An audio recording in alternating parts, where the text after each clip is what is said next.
Thank you. I think one of the kind of big themes of the afternoon so far has been welcome. And I just want to make a very definite welcome for this last bit of the 3 things that we were involved in together this afternoon. So God is love. That is the greatest thing that you hear. That the person who made us, who's in charge of our lives, is love. And some people would say, well, if God is love, why is this happening in my life? And so on. But it's a kind of love that has to be described in a slightly different way. As a youngster, I had just a loving mother. She was so great. And yet, some of the things perhaps that she didn't challenge me about to do, just ordinary physical things and other things, it wasn't perfect love, because nobody's perfect. But God's love is perfect. It's long-suffering. It's full of peace and joy. And you heard, many of you who are here now, you heard earlier David Hill, and if you talk to him now about the last 30 years of his life, he is a man who has got God's peace. He's a man who's got God's purpose for his life. He wants, more than anything else, to see God's kingdom come. And that's the kind of love that all of us need. One of my experiences in earlier life was to be chaplain in a prison for young offenders. And we used to meet for worship on a Sunday morning. And sometimes I would ask them the question and say, who sinned the most, you or me? And they would think, I think to themselves, that it was them. And I said, no, I've been around a lot longer. I've had a lot longer to make all sorts of mistakes and do all sorts of things wrong and sin. Of course, their crimes were horrendous, but then so were some of mine, the things that I've done wrong. So it doesn't matter really whether we're a great criminal, or whether we just gossip a bit, or tell a white lie. All we need is God's love and the forgiveness that he offers through Jesus. This last Easter, when we were thinking about the cross, I was just aware of one little fact about what happened. You remember that Jesus talked all the time with his Father. Sometimes he spent all night with his Father of love. And every request that Jesus made to his Father said, yes, the beloved Son, yes, do these miracles, raise Lazarus from the dead. And then in the Garden of Gethsemane, suddenly, Jesus is still asking the Father for a gift of love to keep him from the suffering. And the answer is, no, not your will, but mine. What a sacrifice he made. And that means that each one of us can be forgiven. God is love, and he wants us to welcome into his kingdom. What's that kingdom like? It's a kingdom where there is tremendous variety. They say that variety is the spice of life. My wife wrote her biography during the autobiography during the lockdown, and the book tells lots about what happened since she and me as well, we were baptized in the Holy Spirit in about 1976. It's full of adventure, of things that went wrong that God has made right, full of adventure and joy. And then God wants us to give us that assurance that life is not all. There's more. He risked himself so that we could spend all of time with him in love. I sometimes wonder, people make lots of plans in life. If you're working, you're thinking about perhaps what kind of pension am I going to get? If you move house, you make sure that all the guarantees are dead right so you can buy that house without feeling that you're going to be miffed and put out of it.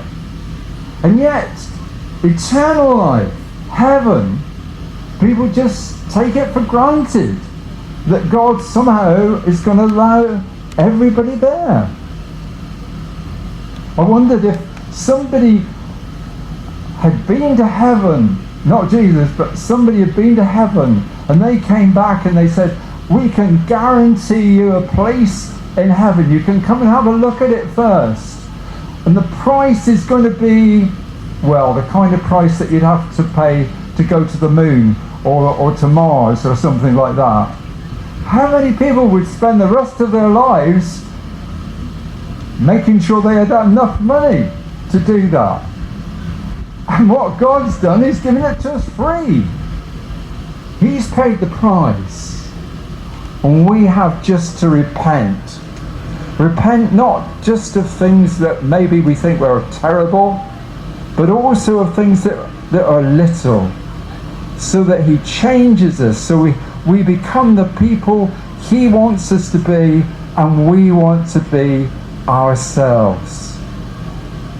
So in a little while, some of the folk on that side are going to come together as a little singing group, and they're going to sing a song that you would have heard if you've ever watched Billy Graham rallies, Just As I Am. And during that time, I'd love you to kind of think about yourself. And if you're a Christian already, great. If you haven't made that commitment, or you'd like to today, just to come and join the singers, not to sing, but just so we can pray with you and help you through. But the final thing I want to say is to all of us, especially those of us who are in churches. I reckon there are about 8,000 Christians in the city of Plymouth and in the environments around.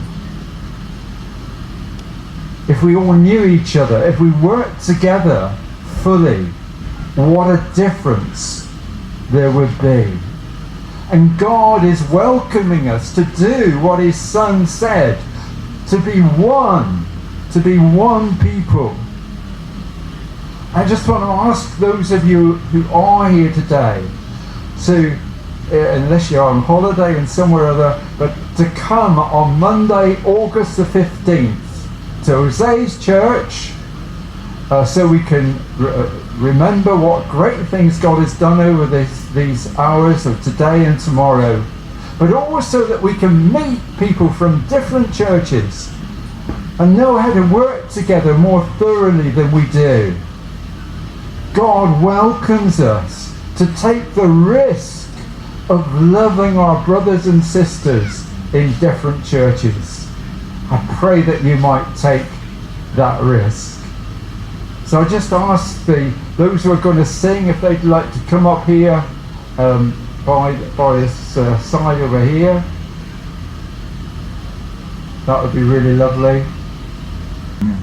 If you come up, then are part of that just because you want to make a decision for Christ, then they've got something to give you, a little booklet and something about starting the Christian life. And if you're just interested in becoming a Christian, then come to them as well, because they can then give you that little booklet and help you through. So I'm just going to pray, and then we're going to sing that song together. Father, thank you that you love us. You love the whole world. You want the peace to be in your world. But you take individuals, me and you and others. And Lord, I just pray that you'd give a boldness to anybody who's thinking to themselves, yes, I really want to do that. I'm a bit nervous about saying yes, but I really want to do it.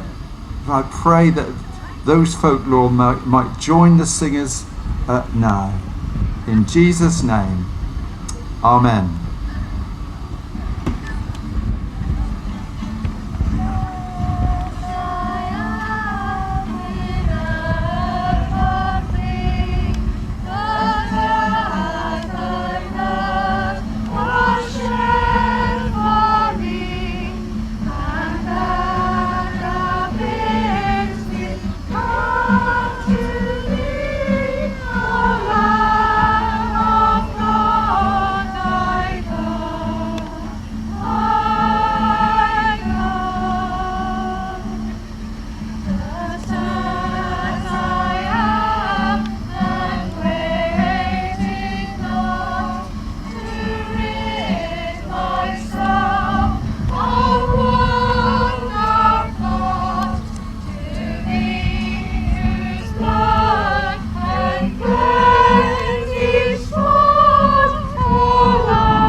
Just feel free to come still, or just to talk to anybody who's singing there, or to me. We'd love to talk with you. Thank you for listening. Thank you to the singers.